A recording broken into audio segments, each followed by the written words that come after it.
Halo semuanya, kembali lagi dengan saya Novili Eka Putri dan juga teman saya Raihanisa dari Universitas Negeri Malang. Jadi kali ini kami akan membuat video terkait tugas kami di course Teknik Presentasi Digital pada pertemuan 7, kelas TBD 3 Universitas Amikom Yogyakarta. Langsung saja simak video berikut ini.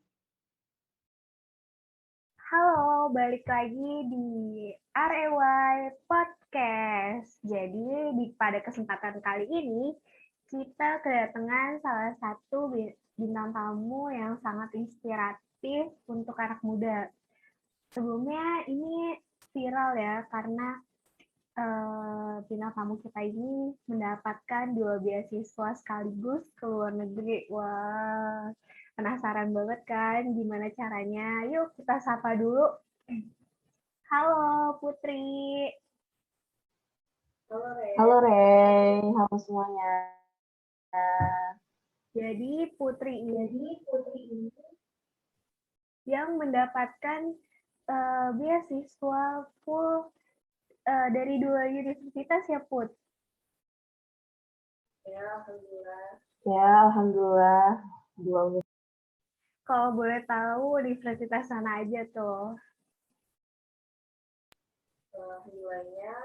Alhamdulillahnya di tahun ini aku bisa mendapatkan beasiswa di 2 universitas, yaitu Universitas Harvard dan juga Oxford. Wah, keren banget ya guys. Putri udah dapat beasiswa di kedua universitas yang sangat bergengsi itu. Jadi kita mau tanya-tanya dulu nih tentang kehidupan pribadinya seorang Kak Putri ya. Jadi bisa perkenalan dulu Put mungkin. Baik, perkenalkan semuanya di sini saya Novilia Eka Putri. Biasanya sering dikenal sebagai Putri. Uh, di sini saya alumni Universitas Negeri Malang yang kebetulan berhasil mendapatkan kesempatan untuk kuliah S2 di Universitas Oxford dan Harvard. Oke. Jadi Kak Putri ini dapat beasiswa itu tentu aja nggak mudah kan. Eh, Kak Putri ini hobinya sehari-hari tuh ngapain aja sih kesehariannya Kak Putri? Mau kenal dong kita. Apa ya? Jadi keseharianku tuh sama aja kayak anak-anak muda lainnya. Aku juga termasuk bandel, juga masih suka pergi nongkrong sana sini. Juga anak organisasi juga, anak UKM juga. Paling yang agak beda, aku sering nulis sama suka baca-baca aja sih. Oh, jadi Kak Putri ini ternyata sama guys, kayak kita suka fangirl dengan fandom-fandom idol K-pop kita, terus masih suka ngopi-ngopi, tapi Kak Putri ini punya salah satu kemampuan untuk bisa menembus 2 beasiswa di universitas bergengsi tersebut. Bisa diceritain nggak Kak Putri awal untuk kepikiran mau daftar di 2 universitas bergengsi itu gimana gitu?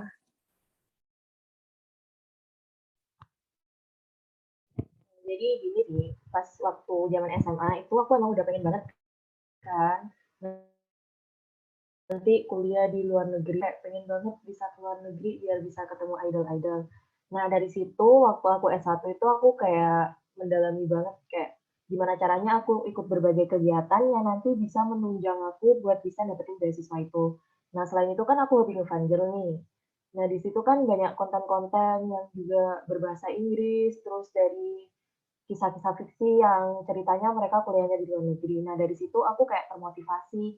Aku jadi sering baca-baca cerita-cerita yang berbahasa Inggris. Aku juga mulai belajar nulis yang berbahasa Inggris. Nah, dari situ bisa aku kembangin. Terus aku ikutin lomba-lomba, ikut seminar-seminar. Nah, sertifikat-sertifikat itu yang bisa berhasil membuat aku diterima di 2 universitas tersebut. Kayak gitu. Wah, ternyata ini berawal dari mimpi yang emang benar-benar mimpi ya. Yang dari awalnya baca-baca, kayaknya seru nih untuk kuliah di luar negeri gitu kan. Teman-teman juga di sini tuh banyak banget yang pengen kuliah di luar negeri dari hasil cerita orang-orang, termasuk cerita Kak Putri juga membangkitkan semangat kita untuk pergi mendaftar beasiswa ke luar negeri. Tapi tidak semudah itu kan untuk pergi ke luar negeri dan mendapatkan 2 universitas yang bergengsi. Nah, boleh bagi tipsnya nggak, Kak Putri? Apa aja nih tipsnya biar bisa masuk ke universitas yang bergengsi itu?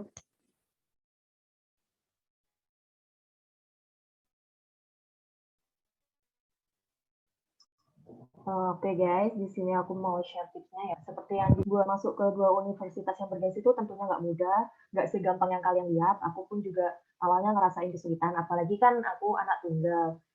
Buat ngeyakinin kedua orang tuaku bahwa aku bisa buat kuliah di luar negeri itu susah banget. Jadi yang pertama itu semuanya emang berawal dari mimpi. Kalau kalian nggak punya mimpi kan kayak kita kesannya nggak punya tujuan gitu ya. Dari mimpi aku itu aku kayak bertekad, aku nulis, aku taruh di kamar aku, gimana caranya nanti aku harus bisa ngeraih mimpi itu. Terus pas udah ada jalan, satu jalan yang kebuka yaitu bisa kuliah di S1. Nah di situ aku kayak bener-bener ngeyakinin diri aku udah dikasih kesempatan sama Tuhan, jadi aku harus bisa memanfaatin dengan baik. Aku harus belajar, berdoa, intinya usaha banget lah. Aku harus bisa manfaatin waktuku dengan baik. Nah, tapi jangan yang terlalu ambisi juga, kan hidup juga harus ada jedanya ya, ada rehatnya. Jadi kayak bisa pinter-pinter bagi waktu aja, kapan aku harus belajar, kapan aku harus ngeistirahatin pikiran aku, kapan juga aku harus ikut organisasi dan kegiatan-kegiatan lainnya biar imbang aja. Terus gimana caranya kita bisa ngeyakinin orang tua kita, jadi kita bisa dapat dukungan dan support dari lingkungan sekitar. Jadi kesannya itu kalau kita udah dapat dukungan tersebut kayak mau ngejalaninnya itu enteng gitu, kayak ah aku didukung banyak orang, aku harus bisa ngebuktiin ke mereka bahwa aku bisa kayak gitu. Pokoknya tetap optimis, berdoa dan usaha. Wah, betul banget, betul. Kak Putri kan selain pintar di akademisnya, beliau juga aktif ya ke dalam organisasinya. Terus beliau juga mahasiswa yang aktif, terus pandai membagi waktunya untuk mengikuti kegiatan-kegiatan tersebut. Nah, di sini tuh masih banyak dari kita semua yang kesulitan untuk memanajemen waktu yang kita punya gitu. Kadang kita tuh masih suka bingung nih Kak, gimana caranya biar waktunya itu tersusun. Tetapi akhirnya malah waktunya terbuang sia-sia gitu karena mungkin planningnya yang kurang ya. Coba Kak Putri bisa bagi tips nggak biar cara membagi waktu yang tepat untuk kita untuk planning kita ke depannya? Nah, emang ya kayak kendala utama mahasiswa banget tuh cara memanage waktu. Apalagi yang kegiatannya banyak kan, anak ormawa, ikut kegiatan sana sini. Kalau aku pribadi sih biasanya punya note kecil ya, jadi kayak aku catat itu misalnya, nih hari ini pagi ada kelas dari jam 7 sampai jam 1. Nah, terus habis itu nanti sorenya ada rapat. Nah, itu aku tulis. Jadi misalnya dari pagi sampai siang itu aku fokus buat kuliah dulu, fokus buat kelas dulu. Setelah itu kalau emang ada kerja kelompok ya ikut kerja kelompok, kalau emang nggak ada aku mungkin ke perpustakaan buat baca-baca atau balik ke kos buat ngerjain tugas-tugas lainnya kayak entah itu nyuci, masak, atau sebagainya. Nah, terus misalnya di hari-hari tertentu itu ada khusus aku fokuskan buat kegiatan ormawa kayak misalnya rapat, persiapan proker.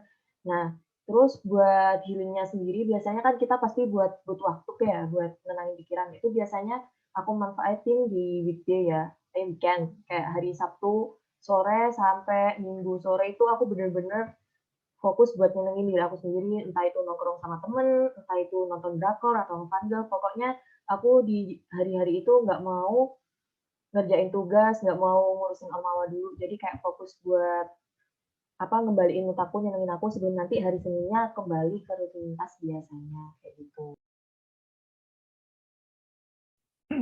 Oke, jadi yang aku highlight dari ceritanya Kak Putri itu beliau ini menyempatkan waktu untuk memberikan waktu dirinya sendiri itu istirahat ya daripada dari yang awalnya belajar terus dan aktif berorganisasi, terus akhirnya dia menyempatkan salah satu waktunya untuk healing untuk dirinya sendiri. Itu benar banget sih, karena dengan proses healing atau untuk me time ya untuk diri kita sendiri, itu membuat kita menyadari apa yang sudah kita kerjakan, terus apa yang kurang, kita bisa merenungi apa yang telah kita perbuat sebelumnya. Benar banget dari Kak Putri, benar. Untuk anak-anak zaman sekarang seperti ini, emang perlu banget ditekanin kalau waktu yang produktif tuh jangan dibuang sia-sia. Karena kita masih muda, kita masih punya banyak peluang untuk melakukan sesuatu hal yang lebih berguna daripada kita tiduran dan kita scroll TikTok kayak gitu kan. Nah, ada baiknya kalau kita cuma scroll, kenapa kita nggak buat juga gitu? Kenapa kita nggak buat juga dan kenapa kita hanya melihat orang lain? Kita sebenarnya bisa untuk menjadikan diri kita sebagai panutan juga untuk diri kita sendiri gitu kan. Nah, untuk yang terakhir nih, Kak Putri, ada nggak sih Kak Putri mau bagi pesan-pesan untuk anak milenial zaman sekarang?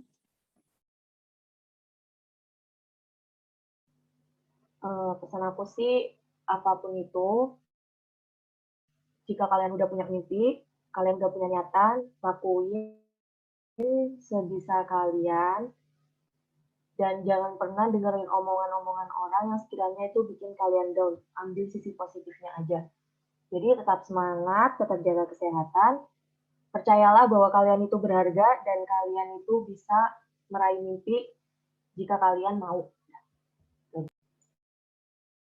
Wah, terima kasih banyak Kak Putri atas pesan-pesannya. Jadi dari obrolan kita yang tadi dengan Kak Putri itu kita bisa nangkep nih, walaupun kita udah berusaha di bidang akademisi, di bidang organisasi, kita juga harus tetap meluangkan waktu untuk diri kita sendiri sebagai bentuk healing, untuk menenangkan pikiran kita dari apa yang telah kita lakukan sebelum-sebelumnya. Itu penting banget.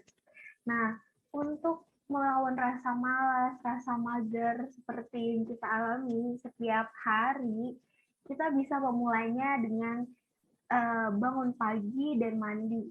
Karena dengan kayak gitu, kita akan melakukan hal-hal produktif yang lainnya di hari itu. Jadi, kalian bakalan produktif kalau kalian udah semangat paginya. Dan bisa juga kalian ngomong nih ke kaca, ngomong kepada diri sendiri apa yang akan kita lakuin hari ini dan memotivasi diri sendiri itu juga sangat penting ya Kak Putri. Nah, jadi itu harus kita lakukan setiap hari agar kita menjadi remaja yang produktif karena di tahun yang mendatang kita yang selanjutnya akan menjadi pemimpin bangsa ini guys. So, jangan lupa untuk tetap produktif walaupun di era pandemi saat ini. So, see you.